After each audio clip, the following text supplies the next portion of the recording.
So like I said, he's trying to control you on both ends. And what he has, and this is where depression, a lot of this depression and everything comes in. He's trying to get the masses to want to chase the golden carrot. But at the same time, he knows you can't get the golden carrot. And he's making sure you can't get it. So he wants you, see, and his ideal society would be this whole conservative side. That's his ideal society. Everybody stays in their place, works as hard as they can, and lets him hoard all the wealth. Lets the elite hoard all the wealth. That's his perfect society. But he can't have that because he knows the liberals down here, and you liberals are down here, because you like you want this money spread out, but you like your sin too. And I talk to a lot of liberals, and I know how liberals think, and I know how conservatives think, and I know how liberals think. And I talk to them both. And I try to get you liberals to see the need to follow God too, but being you like your sin down here, now you want the money spread out, but you like your sin down here.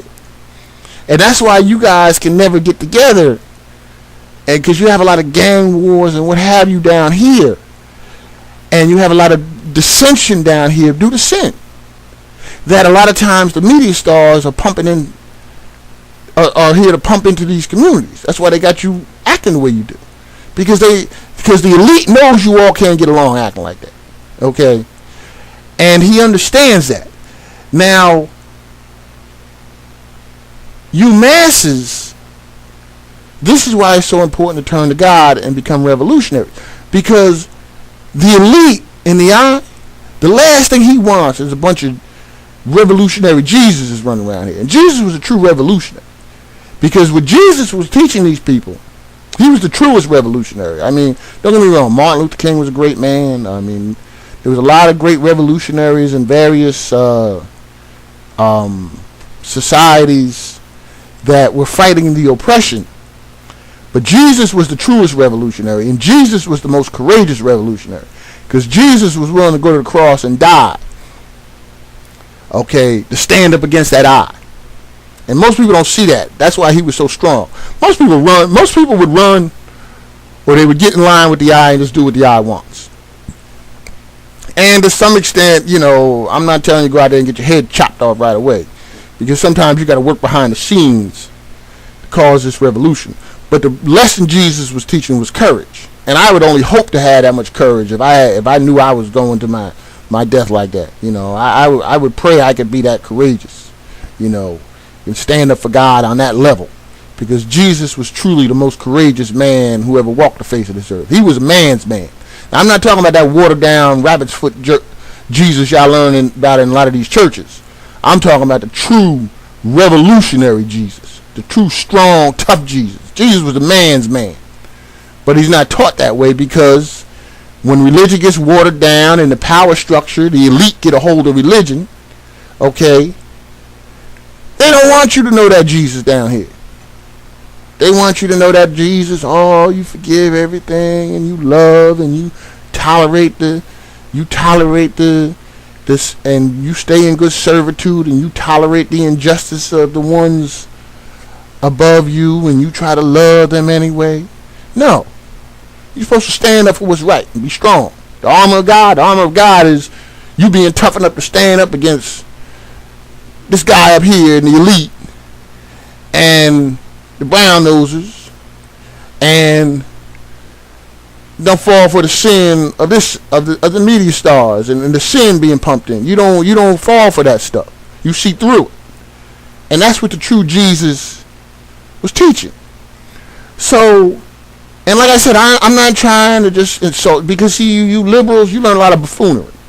That's why, and like on my job, we voted a union in, and we try to form a union. But you know why what makes it so hard to form a union? The guys down here are so sinful. Their selfishness, they can't see they can't see the bigger picture. Just what's good for me at the moment. So they'll leave. And I say we all got to stick together. Oh no, I can get a little bit more money on this next job. Well, wait a minute. No, we got to be committed to this cause. We done asked this man to help us. Now you can't abandon this man when you ask him to help you. Or if they get a little chance to brown nose up to, they try to do that. You see what I'm saying? Because my job, set up little Illuminati society in the big Illuminati society with the I. Illuminati society with the I. Starts with an I. Greedy boss puts his brown nose and know nothing people in management, and they think they're important because they done, and they look to protect the boss and crush us. And the guys down here a lot of times so ignorant that they can't stick together and see the need to stick together and fight the greedy boss.